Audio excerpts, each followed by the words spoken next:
Hi friends, R4iലേക്ക് എല്ലാവർക്കും സ്വാഗതം.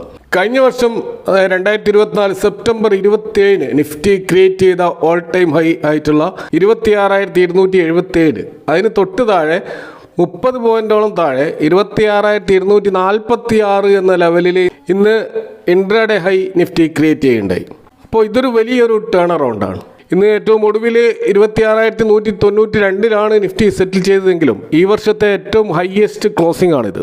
അപ്പോൾ നമുക്കറിയാം, ഗ്ലോബൽ ക്യൂസ് ഒക്കെ ചെറിയ തോതിൽ ഇമ്പ്രൂവ് ആയിക്കൊണ്ടിരിക്കുകയാണ്. ഇന്നലെ US മാർക്കറ്റ് ഒരു വോളറ്റൈൽ സെഷന് ശേഷം ഏറ്റവും അവസാനമായിട്ട് അത് പോസിറ്റീവിൽ ക്ലോസ് ചെയ്തിരുന്നു. അപ്പോൾ ഇന്നലെ പ്രസിദ്ധീകരിച്ച ഒക്ടോബറിലെ FOMC മീറ്റിംഗ് മിനിറ്റ്സ് അത് സൂചിപ്പിച്ചത് ഡിസംബറിലെ റേറ്റ് കട്ടിനെ ഫെഡറൽ റിസർവ് കമ്മിറ്റി മെമ്പേഴ്സ് ഭൂരിഭാഗവും എതിർത്തിരുന്നു എന്നാണ്. അപ്പോൾ റേറ്റ് കുറച്ച് ജോബ് മാർക്കറ്റിനെ സേവ് ചെയ്യണോ അതോ റേറ്റ് വർദ്ധിപ്പിച്ച് ഇൻഫ്ലേഷനെതിരെ ഫൈറ്റ് ചെയ്യണമോ എന്ന കാര്യത്തിൽ മെമ്പേഴ്സ് രണ്ട് ഭാഗമായി തിരിഞ്ഞു എന്നാണ് മിനിറ്റ്സ് നൽകുന്ന സൂചന.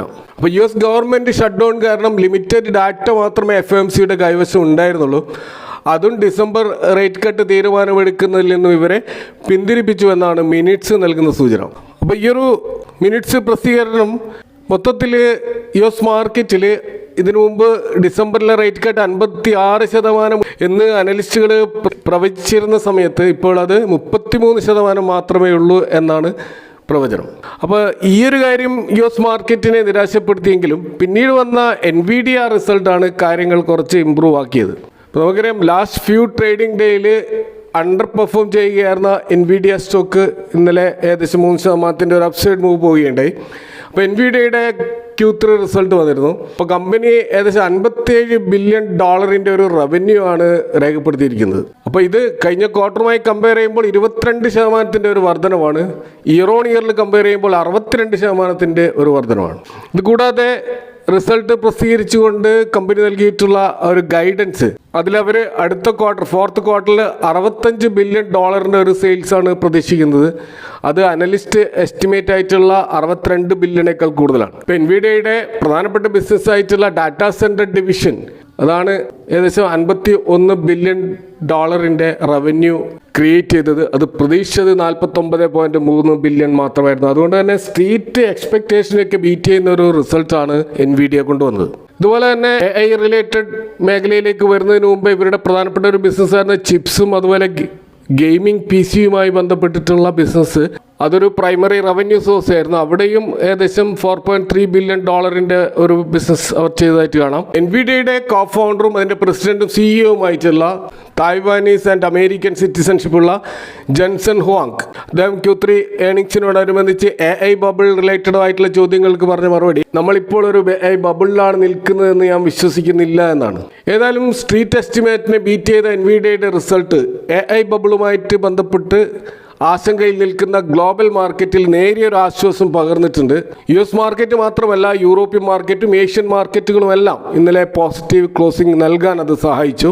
എന്നാൽ AI ബബിളുമായി ബന്ധപ്പെട്ട ആശങ്കയും അതുപോലെ ആൻറ്റി AI ട്രേഡിലും ഈ ഒരു NVIDIAയുടെ റിസൾട്ട് എത്രമാത്രം ഇമ്പാക്റ്റ് ഉണ്ടാക്കുന്നുണ്ട് ഒരു നേരിയൊരു ആശ്വാസം മാത്രമാണെന്നാണ് പൊതുവെ വിലയിരുത്തപ്പെടുന്നത്. കാരണം ഈ NVIDIAയുടെ ബമ്പർ റിസൾട്ട് ഉണ്ടായിട്ട് പോലും ശക്തമായൊരു റാലി ഗ്ലോബൽ മാർക്കറ്റുകളിൽ ഉണ്ടായിട്ടില്ല എന്നുള്ളത് ഇപ്പോഴും ആശങ്ക പൂർണ്ണമായിട്ടും വിട്ടകന്നിട്ടില്ല എന്നാണ് അത് സൂചിപ്പിക്കുന്നത്. നമ്മൾ ഇന്ത്യൻ മാർക്കറ്റിലേക്ക് വന്നാൽ, ഇന്ത്യൻ മാർക്കറ്റിൽ പോസിറ്റീവായിട്ട് ഇപ്പോൾ നിൽക്കുന്ന ഒരു കാര്യം ഇന്നലെ ഉണ്ടായ FIIസിൻ്റെ ശക്തമായ ബൈങ് ആണ്. അപ്പോൾ അവർ ഏകദേശം 1550 കോടിയുടെ ഒരു ബൈങ് ആണ് ഇന്നലെ നടത്തിയത്. ഇന്നും അവർ ബൈങ് സൈഡിലാണെന്ന് നമുക്ക് കാണാൻ കഴിയും. അപ്പോൾ ഇതിനു മുമ്പ് അവർ നടത്തിയ 1-2 ബൈങ് അത് ഒരു ബ്ലോക്ക് ഡീലുമായി ബന്ധപ്പെട്ട ബൈങ് ആയതുകൊണ്ട് തന്നെ അതൊരു ജെനുവിൻ ബൈങ് ആയിട്ട് കണക്കൂട്ടപ്പെട്ടിരുന്നില്ല. പക്ഷേ ഇന്നലെയും ഇന്നും ഉണ്ടായിട്ടുള്ള ഒരു ബൈങ് അത് തീർച്ചയായിട്ടും FIIസിൻ്റെ ഔട്ട്ലുക്ക് ചേഞ്ച് ആയതിൻ്റെ ഒരു ലക്ഷണമായിട്ടാണ് പൊതുവെ വിലയിരുത്തപ്പെടുന്നത്. ഇതുകൂടാതെ ഇന്ത്യൻ എക്കണോമിയെക്കുറിച്ച് വന്നുകൊണ്ടിരിക്കുന്ന പല പോസിറ്റീവ് റിപ്പോർട്ടുകളുമുണ്ട്. അത് ഇന്ത്യൻ വിപണിയിൽ ഒരു അണ്ടർലൈങ് ബുള്ളിഷ്നെസ് ഇപ്പോഴും മെയിൻറ്റെയിൻ ചെയ്യുന്നുണ്ട് എന്നുള്ളതാണ്. ഇപ്പോൾ ഏറ്റവും ഒടുവിൽ വന്നിട്ടുള്ള സ്റ്റേറ്റ് ബാങ്ക് ഓഫ് ഇന്ത്യയുടെ ആ ഒരു റിസർച്ച് റിപ്പോർട്ടിൽ അതിൽ പറയുന്നത് ഇന്ത്യയുടെ GDP ഗ്രോത്ത് 7.5% ഉയരുമെന്നാണ്. അപ്പോൾ ഗവൺമെൻറ് ഈ മാസം അവസാനം ഈ ഒരു ജൂലൈ സെപ്റ്റംബർ മാസത്തെ GDP ഡാറ്റ അനൗൺസ് ചെയ്യാൻ പോവുകയാണ്. ഇന്ത്യൻ GDP ഉയരുമെന്ന് SBI പോലെ വളരെ റെപ്യൂട്ടഡ് ആയിട്ട് റിസർച്ച് റിപ്പോർട്ടുകൾ പറയുമ്പോൾ അതൊക്കെ ഇന്ത്യൻ മാർക്കറ്റിൽ വളരെ പോസിറ്റീവായിട്ടാണ് ഇപ്പോൾ നിൽക്കുന്നത്. എന്നാൽ ഇന്നത്തെ മാർക്കറ്റിൽ നല്ലൊരു മൂവ് ഉണ്ടായിട്ടുണ്ടെങ്കിലും നമ്മൾ NSEയിലേക്ക് വന്നു കഴിഞ്ഞാൽ അഡ്വാൻസ് ചെയ്ത സ്റ്റോക്കുകളെക്കാൾ കൂടുതൽ ഡിക്ലൈൻ ചെയ്ത ചെയ്ത സ്റ്റോക്കുകളാണ് കാണുക. 1353 സ്റ്റോക്കുകൾ NSEയിൽ അഡ്വാൻസ് ചെയ്തപ്പോൾ 1716ഓളം സ്റ്റോക്കുകൾ ഡിക്ലൈൻ ചെയ്തിട്ടുണ്ട്. അതുപോലെ BSEയിലേക്ക് വന്നു കഴിഞ്ഞാലും സ്ഥിതി മറിച്ചല്ല. അവിടെ 52% സ്റ്റോക്കുകൾ ഡിക്ലൈൻ ആണ്, 42% സ്റ്റോക്കുകളാണ് അഡ്വാൻസ് ചെയ്തിട്ടുള്ളത്. എന്നാൽ ഇതിൽ നിന്ന് വ്യത്യസ്തമായ ഒരു പിക്ചറാണ് നമുക്ക് നിഫ്റ്റി 50യിൽ കിട്ടുക. അവിടെ 34 സ്റ്റോക്കുകൾ അഡ്വാൻസ് ചെയ്തു, അതേസമയം 16 സ്റ്റോക്കുകൾ മാത്രമാണ് ഡിക്ലൈൻ ചെയ്തത്. അപ്പോൾ ഇന്നുണ്ടായിട്ടുള്ള ഒരു മൂവ് മൊത്തത്തിൽ ഇൻഡെക്സ് ബേസ്ഡ് ആയിട്ടാണ് എന്ന് നമുക്ക് കാണാൻ കഴിയും. നിഫ്റ്റി 50 ഇൻഡെക്സിനെ കോൺസെൻട്രേറ്റ് ചെയ്തുകൊണ്ട് അവിടെയുള്ള ഹെവി വെയിറ്റ് സ്റ്റോക്കുകളിൽ ബൈങ് നടന്നതുകൊണ്ടാണ് ഈ ഒരു മൂവ് ഉണ്ടായിട്ടുള്ളത്. പ്രത്യേകിച്ച് HDFC, റിലയൻസ് പോലെയുള്ള സ്റ്റോക്കുകളിൽ ശക്തമായ ബൈങ് ഉണ്ടായി. കൂടാതെ ബജാജ് ട്വിൻസ് അതും നല്ല വെയിറ്റേജ് ഉള്ള സ്റ്റോക്കുകളാണ്. അതുപോലെ ഐഷർ മോട്ടോഴ്സ് പോലെയുള്ള സ്റ്റോക്കുകളാണ് നിഫ്റ്റി 50യിൽ ഇന്ന് ശക്തമായ മുന്നേറ്റം നടത്തിയത്. സെക്ടർ വൈസ് നമ്മൾ നോക്കിക്കഴിഞ്ഞാൽ എടുത്തു പറയത്തക്ക ഒരു മുന്നേറ്റം ഏതെങ്കിലും ഒരു പ്രത്യേക സെക്ടറിൽ നമുക്ക് കാണാൻ കഴിയില്ല.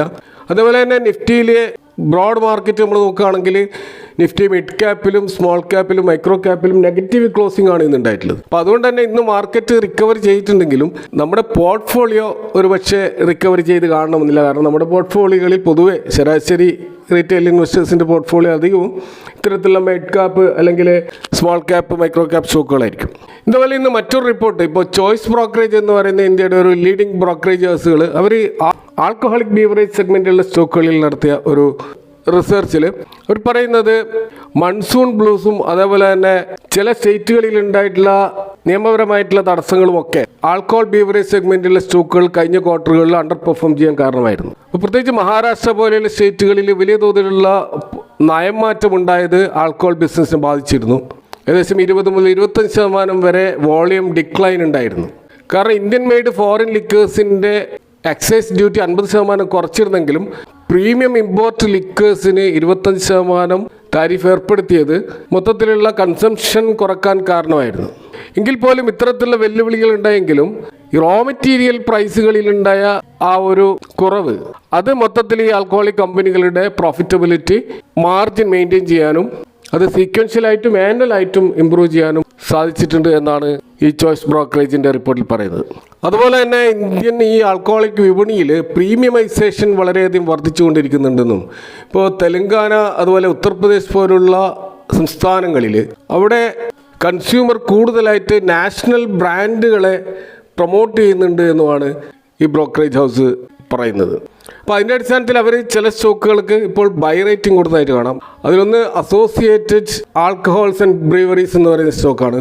ഇതിൽ 1300 എന്ന ടാർഗറ്റ് വെച്ചുകൊണ്ടുള്ള ഒരു ബൈ റേറ്റിംഗ് ആണ് ഇവർ കൊടുത്തിട്ടുള്ളത്. നിലവിൽ അതിൻ്റെ മാർക്കറ്റ് പ്രൈസ് 955 ആ ലെവലിൽ നിന്നാണ് 36% അപ്സൈഡ് പോകുമെന്ന് ഇവർ പറയുന്നത്. മറ്റൊരു സ്റ്റോക്ക് തിലക് നഗർ ഇൻഡസ്ട്രീസ് ആണ്. ഇതിനും ഒരു ബൈ റേറ്റിംഗ് ആണ്. അതായത് നിലവിലുള്ള പ്രൈസിൽ നിന്നും അത് 650 എന്ന ലെവലിലേക്ക് ഉയരുമെന്നാണ്. ഏകദേശം 33% ഒരു വർധന ഈ സ്റ്റോക്കിൽ ഉണ്ടാകുമെന്നാണ് അവർ പ്രവചിക്കുന്നത്. ഇതുപോലെ തന്നെ റാഡിക്കോ കെയ്ത്താനിൽ ഇവർ ഒരു ആഡ് റേറ്റിംഗ് കൊടുത്തിട്ടുണ്ട്. ഒരു ടാർഗറ്റ് നിശ്ചയിച്ചുള്ളത് 3340 എന്ന ലെവലിലാണ്. അതുപോലെ തന്നെ അലീഡ് ബ്ലെൻഡേഴ്സ് ആൻഡ് ഡിസ്റ്റിലേഴ്സിനും ഇവർ ഒരു ആഡ് റേറ്റിംഗ് ആണ് കൊടുത്തിട്ടുള്ളത്. അത് 690 എന്നുള്ള പ്രൈസ് ടാർഗറ്റാണ് നിശ്ചയിച്ചിട്ടുള്ളത്. എന്നാൽ ഹെവി വെയിറ്റ് ആൽക്കഹോളിക് സ്റ്റോക്കായിട്ടുള്ള യുണൈറ്റഡ് സ്പിരിറ്റിന് ഇവർ ഹെവി വെയിറ്റിൽ നിന്നും അതിനെ റെഡ്യൂസ് വെയിറ്റിലേക്ക് കൊണ്ടുവന്നിട്ട് ടാർഗറ്റ് 1360 കുറച്ചതായിട്ട് നമുക്ക് കാണാം. അപ്പോൾ ഈ സ്റ്റോക്കുകളൊക്കെ ഒരു ബൈ റെക്കമെൻഡേഷൻ അല്ല. ഈ സ്റ്റോക്കുകളെ കുറിച്ച് നിങ്ങൾ കൂടുതലായിട്ട് റിസർച്ച് നടത്തുക. ഈ വിഷയങ്ങളുമായി ബന്ധപ്പെട്ട നിങ്ങളുടെ അഭിപ്രായങ്ങളും കമൻറ്റുകൾ അറിയിക്കാം. Thanks for watching. See you next time with another video.